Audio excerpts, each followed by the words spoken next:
Assalamu alaikum, good morning, good afternoon, good evening, wherever you may be.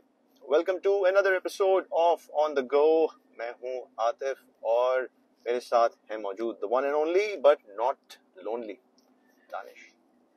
आपने एक दिन lonely करा देना है मुझे वो. नहीं सर, आपको लोनली कभी हम होने नहीं देंगे ना. हम आपके साथ मौजूद हैं, ऑन द गो हैं. अभी इतनी देर तो लोनली रखा मुझे, इतनी देर आप कहाँ लगा दिया आपने? सर दूर से कोई आ रहा था ना आपके घर. मुझे लग रहा है दूर सुनते हुए भी आ रहे थे आप. हाँ जी बिल्कुल.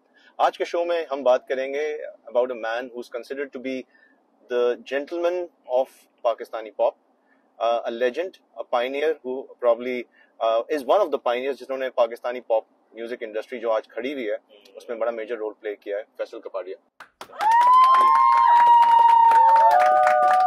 Growing up listening to Faisal Kapadia's songs starting from the 1990 पहला एल्बम बिल्कुल जो ब्लैक वाला जिसपे लिपस्टिक से लिखा हुआ था, you know, and now iconic. और वो फैसल कपाडिया को हम भूल नहीं सकते. बल्कि उनका जो नया गाना रिलीज हुआ है जादू, उसके ऊपर भी हम आते हैं. लेकिन जादू जब मैंने सुना कि ये फैसल का नया गाना आ रहा है तो मुझे वो वाला जादू याद आया जो इन्होंने 1990s में रिलीज किया था, जिसमें ये लोग चारों एक land cruiser, open land cruiser में, हाँ जी कह लें, ओपन लैंड क्रूजर में बैठे हुए जा रहे होते हैं और फैसल कपाडिया जादू गाते हुए जा रहे होते हैं. तो how about this new song, क्या आपका व्यू है? यार आई लाइक इट. ओके, ठीक है. The groove, the beat, it's very nice. और मैं कहूँगा आदित्य कि this song is for me a match between old school and new school. Okay. The music is new school. ठीक है. The way electronic music इसमें use हुआ है, synth का usage है. Yeah. But the way Faisal has sung it और उसकी आवाज का एक जो nostalgia pull है. The baritone, deep, husky Faisal Kapadia's voice. Only he can do it. He can do it. So that for me is really good. और I think अगर जो हम फैसल का जो post strings वाला era देखें तो इस गाने से पहले जो उनका था was Coke Studio वाली performance, right? Yeah, yeah. So उसमें भी I think this song has a very similar vibe to that song as well. In terms के you know एक similar वो modern day music. और हम जैसे बात करते आते कि पाकिस्तानी म्यूजिक में एक नया चेंज आया है जो एक पहले आज से 2 डेकेड्स पहले एक बड़ा फ्यूजन ओरिएंटेड ईस्ट और वेस्ट मिलाने का था. ओवरकिल कर दिया उसको हमने. वो आई थिंक अब मूव आउट हो गया है. Now we are going into pure जो पुराना एक था ना पॉपिश पाकिस्तानी वाला, तो वो और इस गाने में आई थिंक वो एक फील आई है which takes you back to the pure Pakistani pop days. मुझे दानिश, मेरे लिए ये जो है it rings a chord with me, especially because हमने इस बात के बारे में अलग से भी बहुत बात की है कि फैसल कपाडिया का जो रोल रहा है as growing up, हमने उनकी जो म्यूजिक सुनी है, it has stayed with me for a very long time. बल्कि मैं आपसे पूछूंगा अभी और हम पोल भी लगाएंगे अपने चैनल पे कि फैसल कपाडिया की आवाज में कौन से गाने आपको सबसे ज्यादा याद है.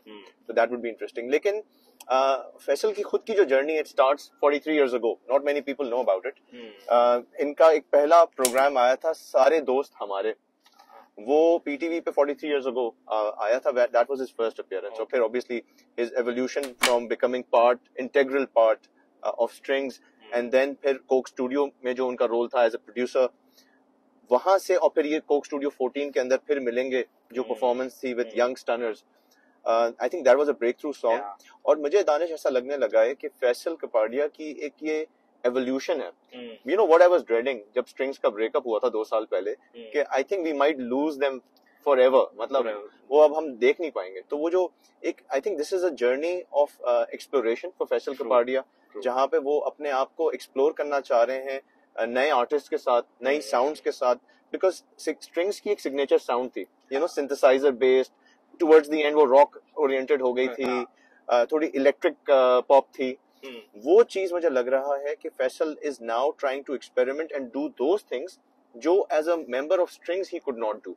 आई थिंक होता है कि once you in a band आपकी एक साउंड बन जाती है, आपकी एक इमेज बन जाती है, एंड देन आप अपने आप को खुद ही उसमें रिस्ट्रिक्ट कर देते हैं. और once you break away from that, फिर आपको अपॉर्चुनिटी मिलती है to push your boundary, which Faisal has done with these 2 songs, especially with Jadoo right now. Yeah. The only thing again पुराने एक वो जैसे कहते हैं ना एक इमेज एक बना हुआ है फैसल की आवाज के साथ के I'm more used to his voice associated with a very complex melodies, complex lyrics. But ये वाला गाना it's a very simple, I think ballad type है, easy on the ears, simple है, गाने का उसने जो तरीका और स्टाइल भी किया वो भी सिंपल है।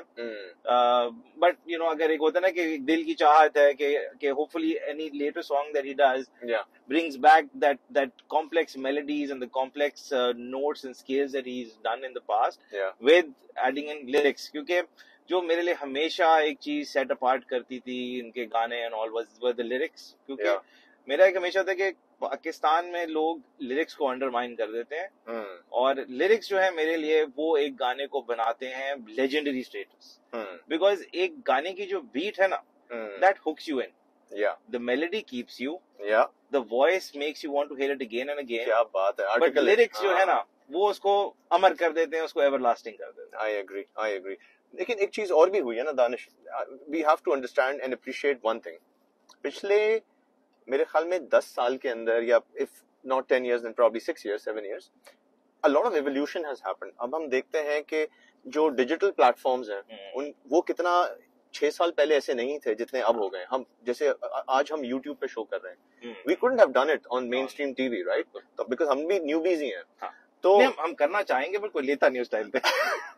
तो बट द थिंग इज, ये जो एवोल्यूशन हुई है और लाइफ इतनी ज्यादा कॉम्प्लेक्स हो गई है, मुझे ऐसा लगता है कि यू नो एक जमाना होता था कि हम कैसेट्स लेकर आते थे, बैठते थे चाय कॉफी लेके अपने कमरे में कैसेट प्लेयर पे लगा के पूरा एल्बम सुनते थे, फिर बाद में दोस्तों के साथ डिस्कशन होता था यार वो साइड ए का तीसरा वाला गाना चेक किया है, exactly. यार तुमने वो साइड बी का आउटरो चेक किया, उसमें ये वाला है, कवर के अंदर लिरिक्स लिखे हुए हैं, कवर के ऊपर डिस्कशंस होती थी, फिर लेटर ऑन जब म्यूजिक चैनल्स आ गए तो वीडियोस पे डिस्कशन होना। बिल्कुल। तो वो अब मुझे ऐसा लगता है कि everything has now become more fast, यानी कि आप किसी रेस्टोरेंट में जाते हैं तो इवन रेस्टोरेंट में भी गाने उसी तरह के लगे होते हैं कि बस खाओ पियो और भागो, तो everything seems to be now on the go. तो मुझे ऐसा लगने लगा है कि फैसल कपाडिया ने जो ये गाना रिलीज किया है, यू नो इट हैज, मुझे तो इसकी वाइब बड़ी वीकेंड, द बैंड वीकेंड जो है, ब्लाइंडिंग लाइट्स, तो उस तरह की इसकी वाइब है, and I think Faisal has tested himself out to see कि कैसा रिस्पांस आता है। The only thing as a Faisal Kapadia fan, I would have wanted कि इसकी वीडियो साथ में आती, तो but you never know, they might be releasing it soon, it might be in the plans, but let's hope so, but हम कोशिश करेंगे, we'll try and get Faisal Kapadia on our sets। हमारे set जो है काला डाला है और सफेद डाला है, तो हम रिक्वेस्ट करेंगे अगर फैसल कपाडिया अगर इन टाउन होंगे कभी तो हम उनसे अप्रोच करेंगे और we'll try and get him in the डाला तक जादू की एक लाइव परफॉर्मेंस भी हो जाए और हमें सुनने को मिल जाए और हमारा भी नॉस्टैल्जिया जो है वो भी रिवाइव हो जाए। यस, ठीक है। So until next time, on the go, channel को सब्सक्राइब करना मत भूलिएगा।